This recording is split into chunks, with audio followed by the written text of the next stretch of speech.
أعوذ بالله من الشيطان الرجيم. بسم الله الرحمن الرحيم. اللهم صل على سيدنا ومولانا محمد صاحب التاج والمعراج والبراق والعلم دافع البلاء والوباء والقحط والمرض والألم. اسمه مكتوب مرفوع مشفوع منقوش في اللوح والقلم. سيد العرب والعجم. جسمه مقدس معطر مطهر منور في البيت والحرم. شمس الضحى بدر الدجى صدر العلا نور الهدى كافي الورى مصباح الظلم. جميل الشيم شفيع الأمم صاحب الجود والكرم.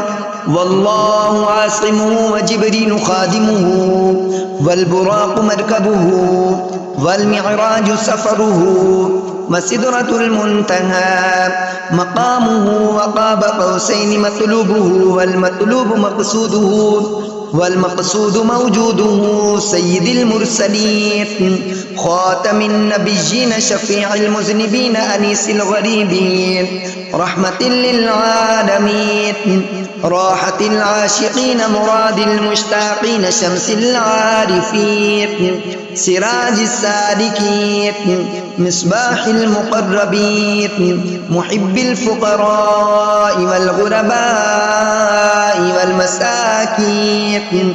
سيد الثقلين نبي الحرمين إمام القبلتين وسيلتنا في الدارين صاحب قاب قوسين محبوب رب المشرقين محبوب رب المشرقين ورب المغربين.